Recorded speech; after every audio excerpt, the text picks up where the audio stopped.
mga Repa Pips! Meron naman tayong bagong project dito sa ating mechanical electronics tungkol sa mga mechanical devices at mga equipments at ito meron tayo ditong mga motor.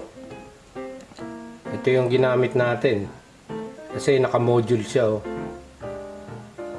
Diba? Ito yung ginagamit natin. Meron din ditong yung dati na yung may tape, at merong bago ito. Maliit siya, maliit na motor, DC motor din.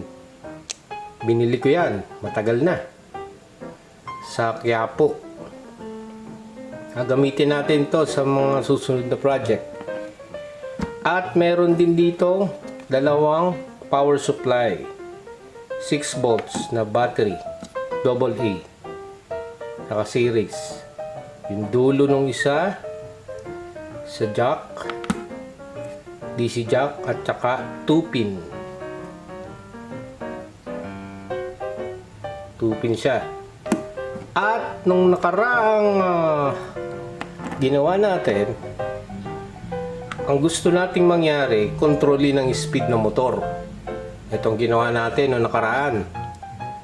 Ang ginamit natin ay itong ating module na potentiometer. Sinaksak natin dyan. Gamitan natin ng power supply na 2 wires para dun. Okay, lagay natin. Yun. Umilaw na. Para makontrol yung speed ng motor, dahan-dahang ikutin ang knob. Ayan. Di ba? Ayan. Kung mahina, bawasan mo lang yung i-adjust mo lang yung potentiometer. So, sa ganyang paraan, nakokontrol natin yung speed ng motor gamit lang potentiometer o trim pad, diba? Ayan, adjust mo lang yung knob. Pero may isa pang paraan para makontrol ang speed ng motor at paborito ng mga marami.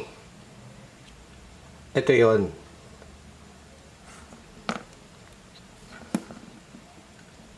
Gumawa ako ng module. Ito ang bago nating module. Ito ang tinatawag na 5x5 timer.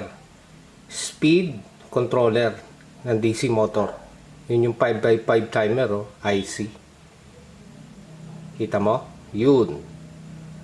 Ito, maganda yung ating DC supply. Naka-barrel jack siya. Meron ding potentiometer. At may capacitor, may mga resistor, may ceramic capacitor ding maliliit. Yun. Merong power LED at may output LED. May pin header, saksakan ng output. At paborito natin, teka, ito pa. Nilagyan ko ng additional heatsink. Nag-iinit yung ating transistor. Yan, D8A2 transistor. Yan lang laman yan. At paborito natin is spaghetti wirings. Paboritong merienda. Medyo maliit yung board, kaya may mga jumper wires. Diba? Anong gagawin natin? Testingin natin. Gusto natin kontrolin ang ating speed ng DC motor. Itong gagawin natin, saksak natin ang ating PWM, pulse width modulation controller, sa ating module. Ayan, nakasaksak na, diba? Mahaba siya. At ilagyan ng power supply. DC barrel jack. Yun. 6 volts. 4 na AA. Saksak natin.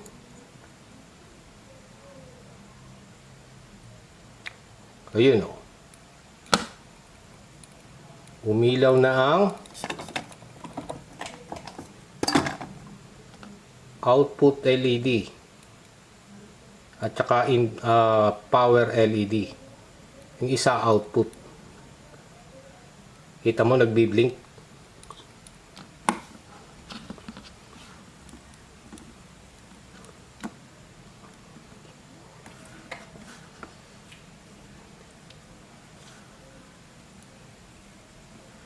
So mapapansin mo dito,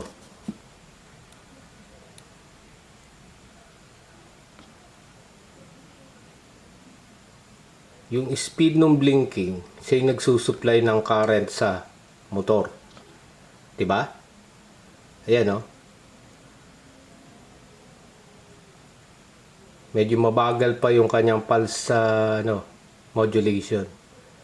Nagpa-pulse siya. Siya yung nagsusupply ng current sa pan. Yan, oh. Every pulse, umiikot yung pan. Ang pulse width modulation, pag binilisan mo yung pulse, ayan, oh, makukontrol mo yung speed ng DC motor. Dahan-dahan nating bilisan, ha. Yun, oh, yung pulse.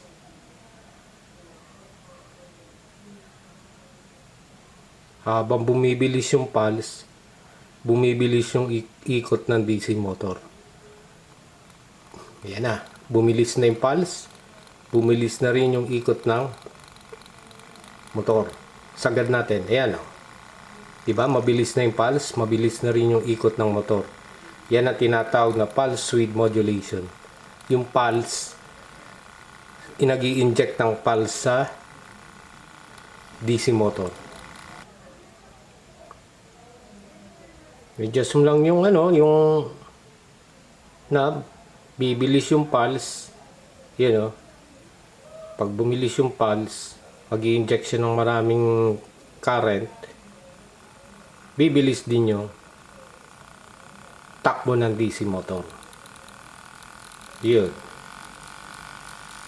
Ang tingin mo dyan, steady yung light, diba? Pero hindi yan steady. Yan ay dire-diretsong pulse. Mabilis na pulse. Pulsing. Na ang ating 555 timer. Bali, ano yan? Oscillator na nagpa-pulse para sa DC motor. So, yan ang tinatawag na pulse width modulation. Diba? I-adjust mo lang, oh. Ang tingin mo doon sa ilaw, oh, steady. Pero hindi yan steady. Nagpapulse yan ng napakabilis. Kaya tinawag na pulse width modulation. Tingnan natin. Diba? Oh. Bagalan natin. Diba? Pag mabagal yung pulse, mabagal din yung ikot. Ayan. Pabagal ng pabagal. So, yan lang yung tinatawag na pulse width modulation. At makikita natin yan, kung ano yung pulse width modulation na yan, sa ating circuit diagram. Tingnan natin ang circuit diagram.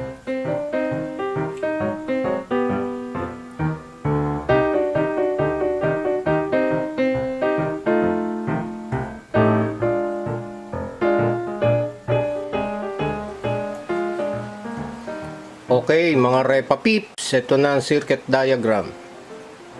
So, dyan makikita mo, voltage supply natin ay 6 volts. Yung figure 1, yan yung 555 timer. Nakakonekta dyan yung mga pyesa. At yung figure 2, D882 pin out. So sa unang operation, ang kuryente ay tatakbo sa power LED. Mag-o-on yung power LED sa R1D1. Di ba? Umiilaw yan. Yan yung unang umilaw. Ngayon, ipa-power up din ng 6 volts ang NE555 timer sa pin 8 at pin 1 na ground. Tatakbo din ng kuryente sa pin 8 papuntang pin 5 control voltage na capacitor na C14 para ma-stabilize ang circuit. Yan ang gamit ng C2 104. Nakakonekta din ng ating reset pin number 4 sa supply para hindi mag-reset ang circuit o continuous ang supply ng current sa circuit. Ito naman ngayon. So sa unang tingin mo kuning active elements component, siya yung unang magfa-function. Katulad niyan, capacitor ay nag-charge through R3 D2 na pass switching diode sa C1. Siyempre, ang kuryente din yan tatakbo sa R3, yung charging capacity resistor niya papunta sa threshold na pin at saka sa trigger. Pag na-sense na ng 555 timer na puno na o 70% na ng charge ng capacitor ay meron na sa C1, magse-send siya ng signal. Yung trigger pin niya, pin 2, pupunta sa capacitor 1.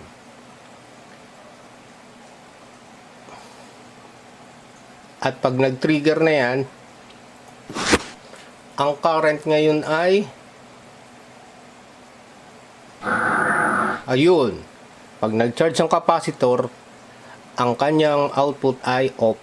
Walang off, yung LED off. Off na din yung right side. Ito naman ngayon. So, magdi-discharge na siya sa R4, D3, discharge pin 7, output na pin 3, papuntang R2, D4 na output LED. Umilaw na ang output LED. Yan na yung pulse natin. So, makikita mo dyan. Ayun, sa signal on na siya, di ba? Ngayon pupasok din ang kuryente galing C1 discharging to R4 D3, discharge pin out, mapo-forward bias ng transistor. Bakit nakakarga yung motor doon sa transistor? Para makapag supply ng malakas na kuryente. Driver ng motor yan, Q1 D882. Mapo-forward bias yan, may biasing resistor. Mahina kasi yung yung output current ng 555. Palalakasin niya yan pag meron diyang transistor na relay transistor na driver para sa motor. Yung Q2, yung Q1 D882.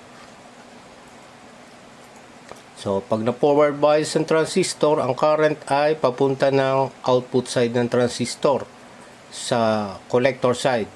Magto-turn on na motor. Saturated na siya.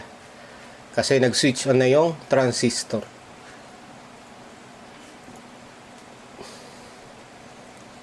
Ito naman ngayon, mag-charge ulit siya through R3, D2, C1.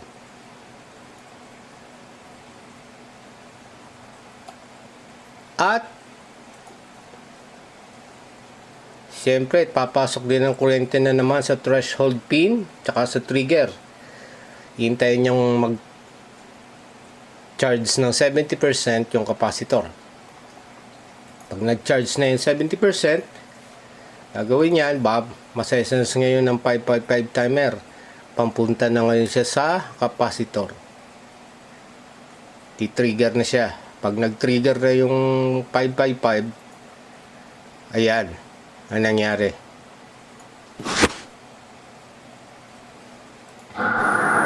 nag-off.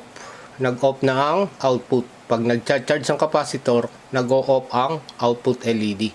So, nag-off na yung LED. Wala siyang ilaw. Ang mangyayari niyan, magkakaroon ng oscillation sa motor. Ang gawa ng capacitor dyan ay to eliminate the back EMF ng motor. Kasi coil yan. Nagpuproduce yan ng current back EMF. After nyan, yun, wala na rin yung current. Bus na. At magdi-discharge na naman papuntang discharge pin 7, tapos output, tapos iilaw na naman yung LED. Di ba? Yan, mag-o-on na naman yung LED. Ayun yung signal natin, on signal. At mapo-forward bias na naman ang transistor. Pag na-forward bias yan, ay masasaturate, tatakbo na naman ng motor kasi nagkameron na ng collector current. Di ba? Ayun. Tumakbo na siya sa collector ng transistor Q1D882. Ayun, charge na naman siya. Pag nag-charge siya,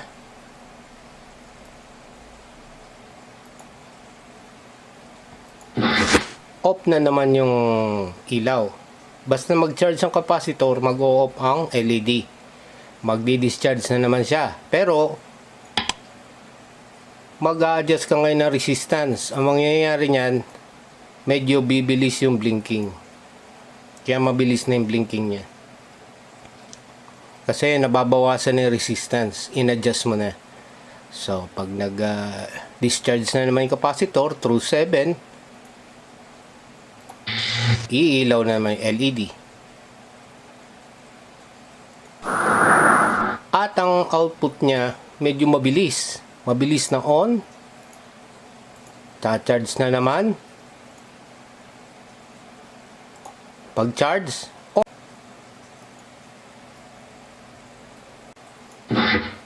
Diba? Off na naman siya.